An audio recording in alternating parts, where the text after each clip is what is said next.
Hi friends, ಹೇಗಿದ್ದೀರಾ ಎಲ್ಲರೂ? ತೊಂಡೆ ಗಿಡದ ಹಣ್ಣಿನ ಬೀಜದಿಂದ ಹೇಗೆ ತೊಂಡೆ ಗಿಡ ಬೆಳೆಯೋದು ಹೆಚ್ಚು ಅಂತ ನೋಡೋಣ ಬನ್ನಿ. ತೊಂಡೆ ಹಣ್ಣು ತಗೊಳ್ಳಿ. ತೊಂಡೆ ಹಣ್ಣಿಂದ ಬೀಜಗಳನ್ನ ಕಲೆಕ್ಟ್ ಮಾಡ್ಕೊಂಡು ಈ ಥರ ಹಾಕಿ ಪಾಟ್ ಒಳಗೆ ಹಾಕಿದ್ಮೇಲೆ ಅದನ್ನ ಸ್ವಲ್ಪ ದಿನ ಬಿಟ್ಟರೆ ಅದು ಚಿಗುರಿ ಮೊಳಕೆ ಬರುತ್ತೆ. ಸಣ್ಣ ಸಣ್ಣ ಸಸಿಗಳು ಆಗುತ್ತೆ.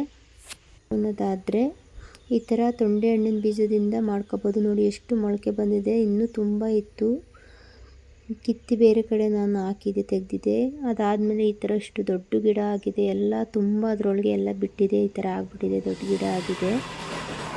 ಎಷ್ಟೊಂದು ಗಿಡಗಳು ಬೆಳೆದಿದೆ ನೋಡಿ. ಇಲ್ಲಿ ಎಲ್ಲ ಜಾಸ್ತಿ ದೊಡ್ಡ ಗಿಡಗಳು ಬೆಳ್ಕೊಂಬಿಟ್ಟಿದೆ, ಬಳ್ಳಿ ಆಗಿಬಿಟ್ಟಿದೆ. ಆಲೆ ಇದು ನಾನು ಲೇಟ್ ಮಾಡಿದ್ದೆ, ಅದಕ್ಕೆ ಈ ಥರ ನೋಡಿ ಪಾಟಿಂದ ತೆಗೆದೆ ಇದನ್ನು ನಾನು.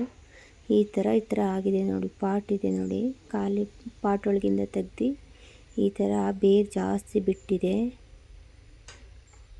ನೋಡಿ. ಯಾವ ಥರ ಬಳ್ಳಿ ಆಗ್ಬಿಟ್ಟಿದೆ ಆಲ್ರೆಡಿ ನೋಡಿ. ಎಷ್ಟು ಬೇರು ಬಿಟ್ಕೊಂಡು ಎಷ್ಟು ಚೆನ್ನಾಗಿ ಕಾಣಿಸ್ತಿದೆ. ನಾವು ನೆಲಕ್ಕೆ ಹಾಕ್ತಾಯಿದ್ದೀವಿ, ಪಾಟಿಗೆ ಹಾಕ್ತಿಲ್ಲ.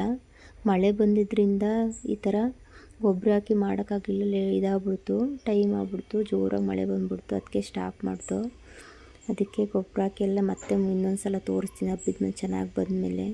ತೊಂಡೆ ಹಣ್ಣಿಂದ ಬೀಜ ಮಾಡ್ಕೊಂಡು ಎಷ್ಟು ಗಿಡಗಳು ಬೇಕಾದರೂ ಮಾಡ್ಕೋಬೋದು. ತೊಂಡೆ ಗಿಡಗಳನ್ನ ಕಡ್ಡಿಯಿಂದನೂ ಮಾಡ್ಕೋಬೋದು, ಆದರೆ ತೊಂಡೆ ಬೀಜದಿಂದ ತುಂಬ ಮಾಡ್ಕೋಬೋದು ನೋಡಿ. ಈ ಥರ ಕಾಯಿ ಚೆನ್ನಾಗಿ ಬರುತ್ತೆ. Thank you so much.